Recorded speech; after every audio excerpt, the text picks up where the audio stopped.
And good evening, barflies and lounge lizards, and welcome to the Atomic Snack Bar. And tonight we'll be discussing 5 of my favorite films that feature a version of Dr. Frankenstein and/or his monstrous creation. And these, for the most part, are not adaptations of the original story, just, well, Frankenstein films.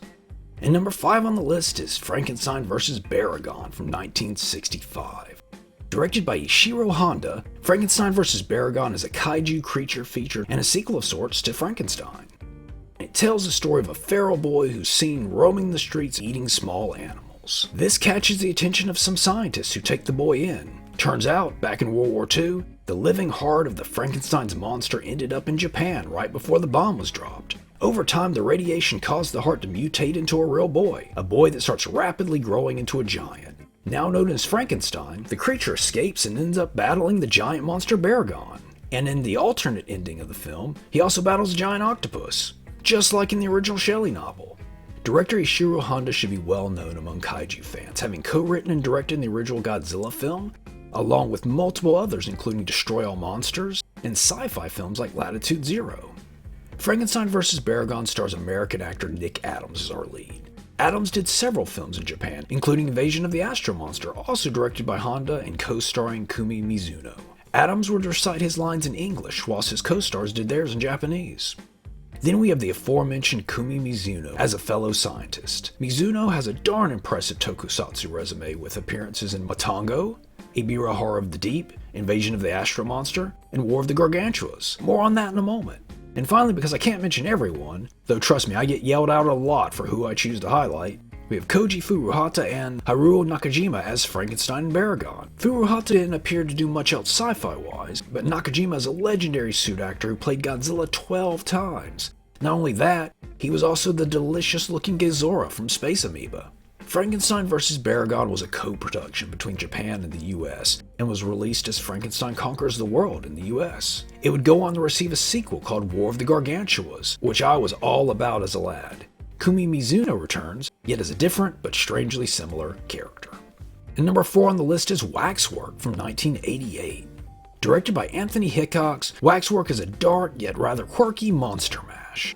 It tells the story of a group of rather dysfunctional college students who get invited to the opening of a new wax museum by a mysterious, well-spoken gentleman. They agree to go. Clearly they hadn't seen Time After Time, and find there is something strange about the waxwork. And that is that the displays, which are full of monsters, are pocket dimensions, and when one dies in the display, they become a part of it. And one such display features the Frankenstein's monster. I'll go ahead and tell you though, it's a small part for Frankie.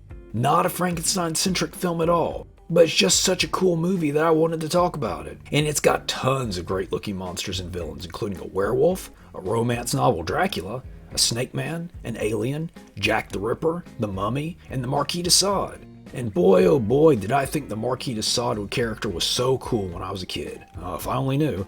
This one has a big cast full of cool people, so I'm just going to quickly highlight a few. I know, calm down. But on the good guy side, we have Zach Galligan, Michelle Johnson, Dana Ashbrook, and snack bar favorite Deborah Foreman. On the bad guy side, we have Miles O'Keefe as Dracula, John Rhys Davies as the werewolf, and the great David Warner as the Waxwork owner. As for the man of the hour, segment, we have Kane Hodder as the Frankenstein's monster. Hodder is most famous for playing Jason Voorhees multiple times, but I always think of him first and foremost from Steel Frontier. As to who did the Frankenstein makeup, that's tough to say. A whole bunch of people are credited for the special effects and makeup, including Bob Keane, who also worked on The Dark Crystal and Nightbreed, and Paul Jones, who as well worked on Nightbreed and Hardware. But if anyone knows for sure who did the Frankie makeup, do let me know. Waxwork would receive a pretty good sequel involving time travel, kinda, as well as a 3D comic book adaptation. And number 3 on the list is Lady Frankenstein from 1971. Directed by Mel Wells, Lady Frankenstein is a sleazy Italian take on the story of Frankenstein, and tells the story of the daughter of Baron Frankenstein who has returned home from her medical studies. She had always known what her father was secretly getting up to, and she wants in on that. Unfortunately though, they create a bit of a monster who quickly kills the good Baron, thus leaving Lady Frankenstein to complete her father's work. Not to mention a bit of scheming, the creation of a new boy toy, and dealing with the rampaging monster. Director Mel Wells, who comes up nearly as often as the legendary Bob Burns or John Carl Buechler, is probably most famous for playing Mr. Mushnick in the original The Little Shop of Horrors. But he also started a dubbing company that dubbed hundreds of movies, often using his own voice. Lady Frankenstein stars Rosalba Neri, credited as Sarah Bay, as Lady Frankenstein. Neri is a superstar of sleazy Italian cinema with numerous appearances in westerns, sword and sandal films, giallo, and sexploitation. My favorite of hers being Top Sensation, aka The Seducers from 1969. Talk about one that needs a fancy Blu-ray release. Then we have Joseph Cotton as Baron Frankenstein and Paul Mueller as Frankenstein's assistant. And as our monster, we have Riccardo Pizzuti. Pizzuti was a character actor who appeared in quite a few westerns, including They Call Me Trinity and It Can Be Done, Amigo, a charming spaghetti western comedy starring Bud Spencer and Jack Palance. Initially, Mel Wells was approached to do a Lady Dracula film starring Rosalba, but the rights belonged to actor Brad Harris, so he quickly wrote the Lady Frankenstein script with a friend. In 1972, the film would see a US release by New World Pictures. This version was 10 minutes shorter, but fear not, all nudity and gore was kept intact.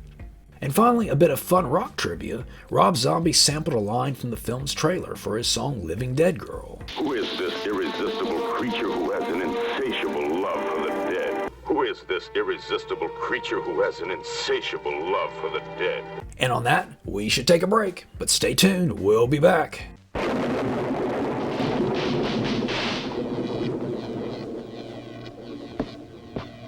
Igor, go and get me what I crave.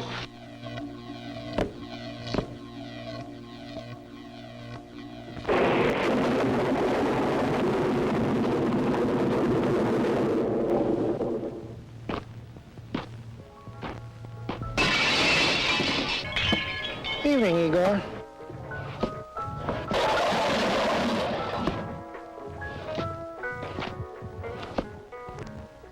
If you want a better orange soda, made with more natural orange flavor than ever before, try Shasta.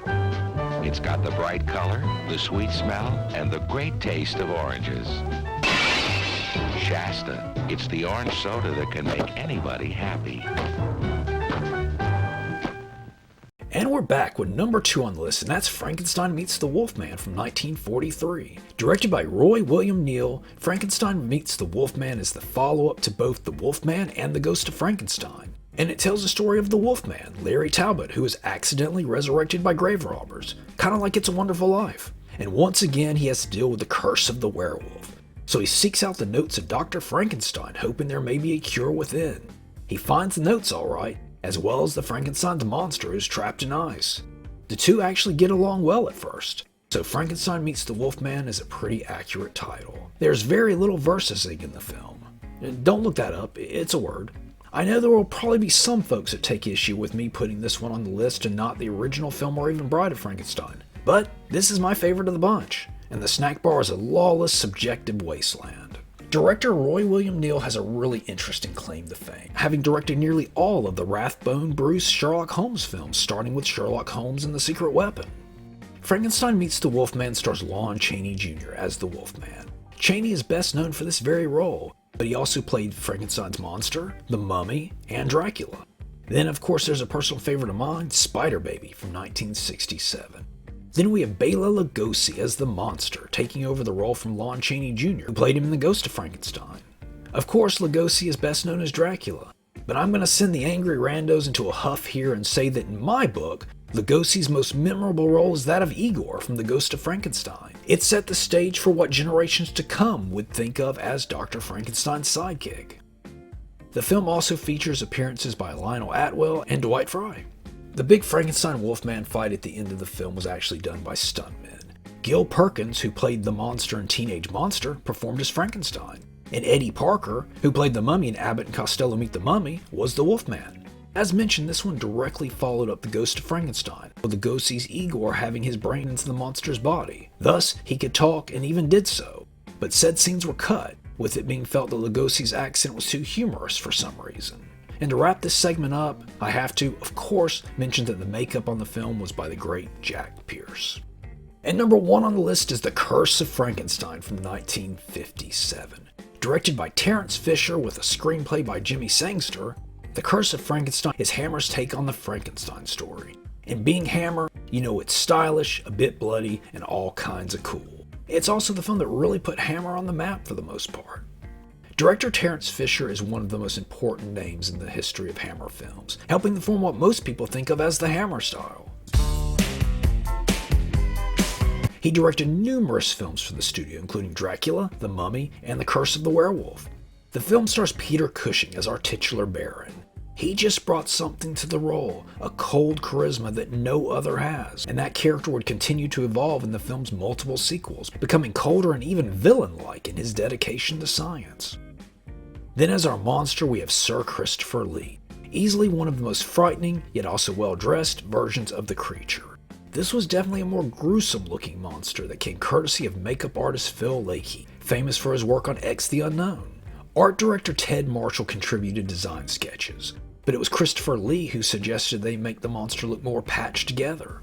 The designs before that, according to Lee, made him look like a cross between a wolf and a pig, and then the Elephant Man. And speaking of Lee, he wasn't the original choice to play the creature, with Bernard Bresslaw of the Carry On film series being considered. And see, I listen to my UK people. I know what that is now.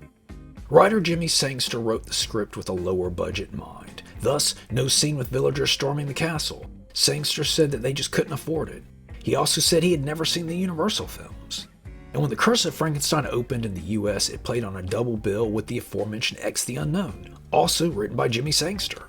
The Curse of Frankenstein would go on to receive 6 sequels, all of which starred Peter Cushing except for The Horror of Frankenstein, the second to last film. And that's all the time we have for this weekend. But before we go, I wanted to mention that I'm a board game fan. I play HeroQuest and Reign of Cthulhu, and I've been thinking about trying out the Game of Life. So, Doctor, what do you think about it? You have to f*** life in the gallbladder. Wow, really? Is that in the rules? Well, I'll have to take your word for it. Please like, comment, subscribe, watch the skies, and stay atomic.